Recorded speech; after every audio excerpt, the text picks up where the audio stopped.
Hello, welcome back to my channel, Retire Abroad Finance. My name is Martha, and the subject for today is what to do if the dollar is weakening. So, if you have been watching the news at all, or if you watch the market, then you would have heard that the dollar has been very strong the last many years, actually. We've had a favorable exchange with our currency against other currencies. And with some of the decisions that are being made, we are starting to see some weakening in the dollar. I do not want this to turn into a political discussion, so please do not bring up politics. I'm just talking about what are some things that I'm planning on doing going forward to deal with the dollar weakening. So let's talk about what that really means. If the dollar is weaker, what it means is that you may have to spend more to be able to get what you got for that amount before. So, in other words, inflation. You may see inflation. You may find that some of, especially your imported items, and this isn't counting the tariffs, this is just the effect of a currency change. If you are looking at imported items, they're going to cost you more because your dollar is not going to buy you as much as it may have bought before when the importer is bringing them into the U.S. To be sold at a local store, say. So for someone that's staying here in the U.S., you will, notice changing of your costs with the dollar. But for someone who is traveling overseas, as we plan to do, you're really going to notice it. You're really going to notice it because what's going to happen is if let's say that there's a currency that's, let's take the Thai baht. Let's take the Thai baht. The baht is the currency that they use in Thailand. And we were there for a whole month. So if the dollar gave me basically 33 baht worth of spending power and something cost 33 baht, then I knew that that item was going to cost me $1. So if the dollar is weakening, it's not going to give me as many baht. So let's say that the baht now goes to 30 baht to the dollar. Excuse my mathing because it's been a long day already, but I'm going to math for you.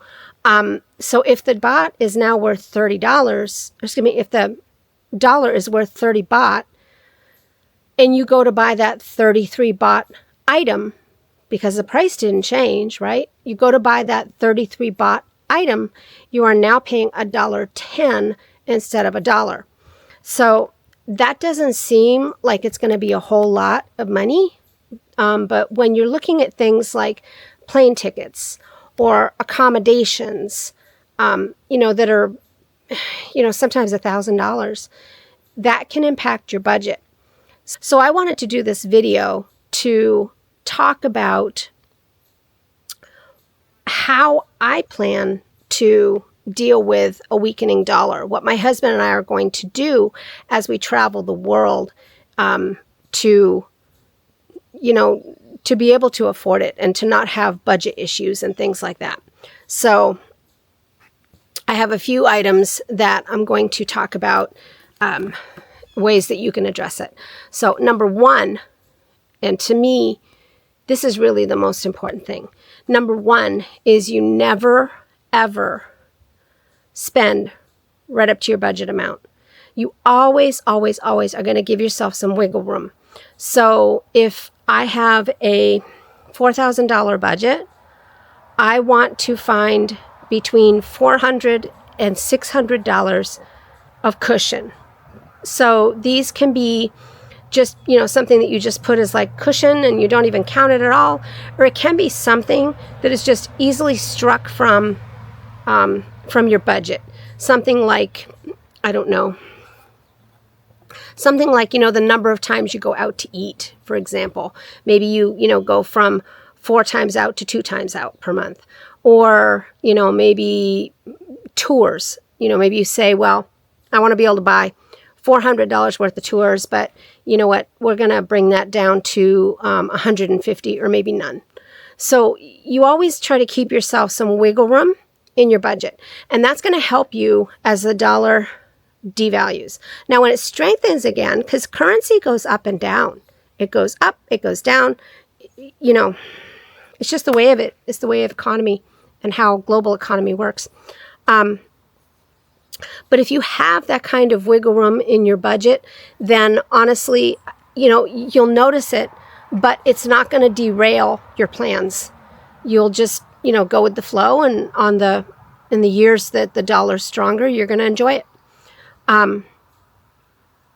So another thing that you can do to try to deal with a weakening dollar is you can prepay for bigger items while the dollar is still strong.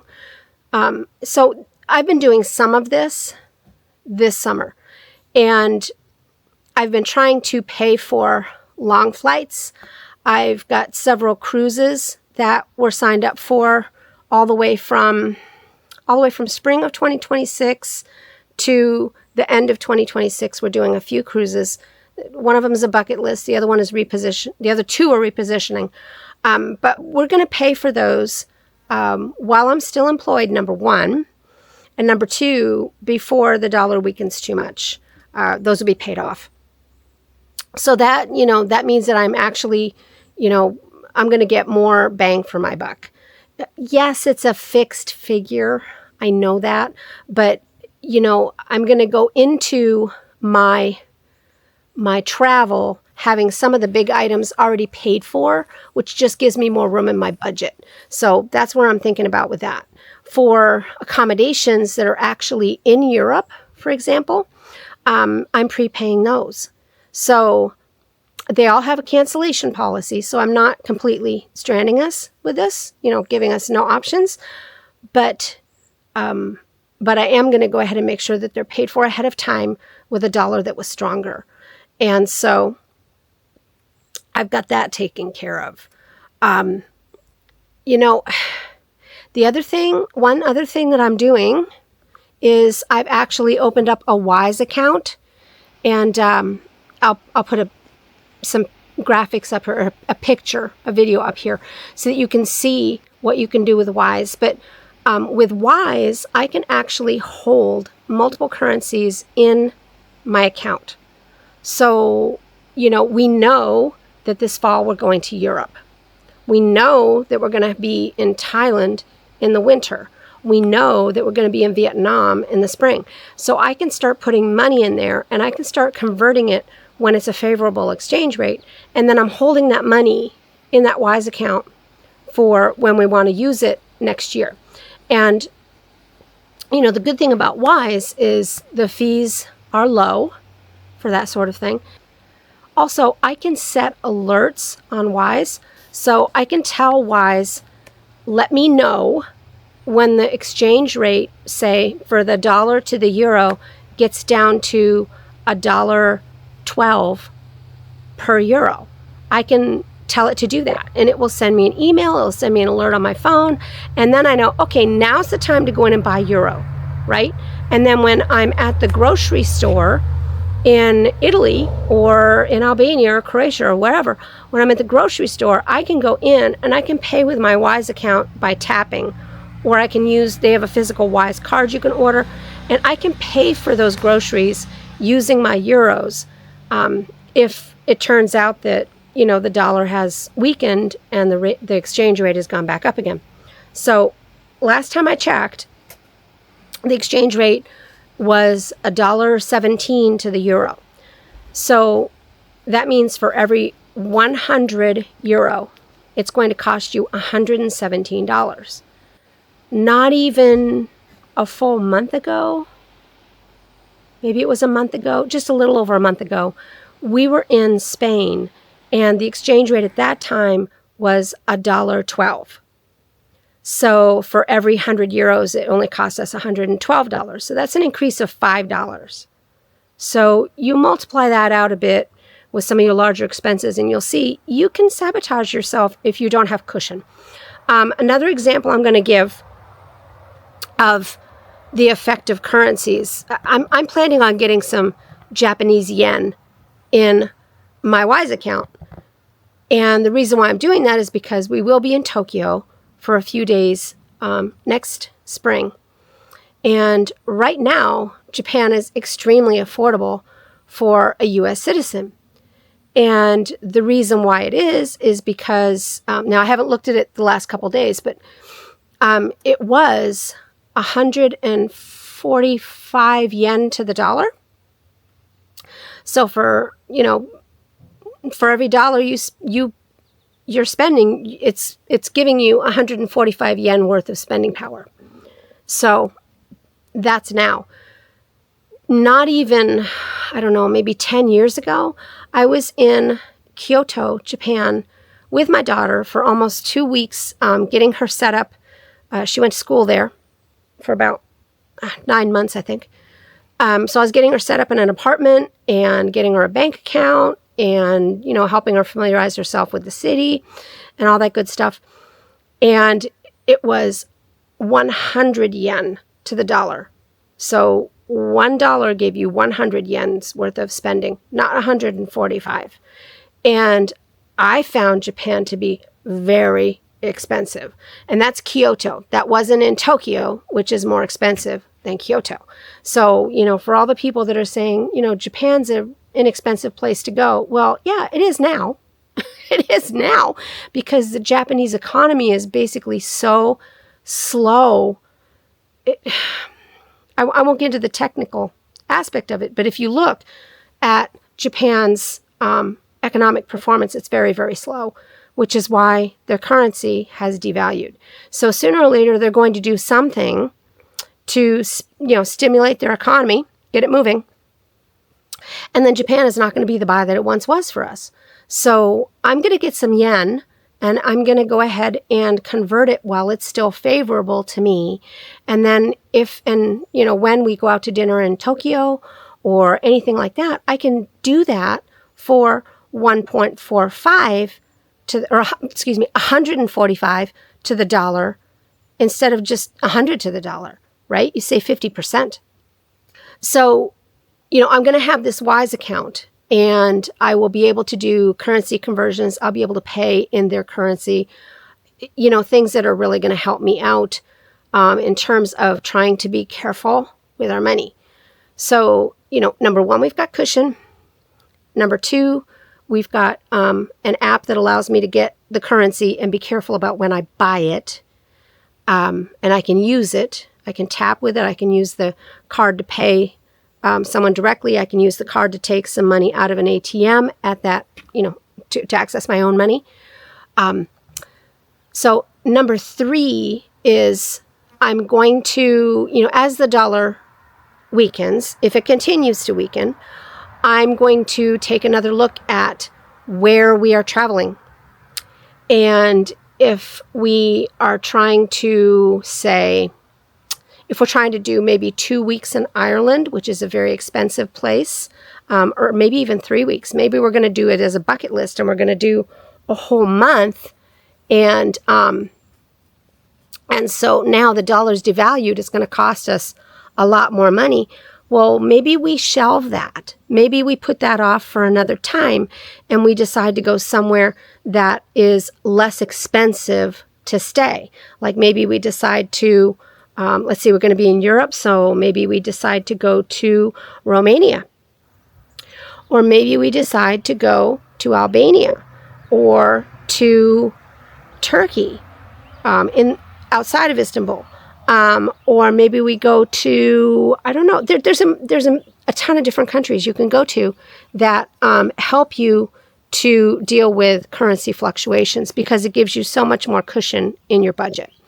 So for someone who isn't traveling like we are, but is actually a full expat, they may want to try to track all their expenses in the nation's currency that they're at. I mean, yeah, they have to be aware of what's coming out, but they're going to want to track the inflation more carefully than I would, because I'm going to be traveling in that country for a period of time and then leaving. Whereas they have to try to make sure that they've got month to month to month to month, as they stay there full time. So, these are all ways that you can deal with currency fluctuations. Prepaying for things, monitoring the exchange rates and making exchanges when it's favorable to you. Say you don't want to get a Wise account, but you still want to do conversions when it's favorable. Sorry, I'm trying not to get the sun. Okay. Say that you don't want to get a Wise account, but you do want to be sure to get a favorable exchange rate. Maybe instead of taking out 4 different ATM withdrawals at $500, one every week, maybe you wait until the currency is really favorable, and then you go and you do a big withdrawal, or you do a couple of withdrawals back to back.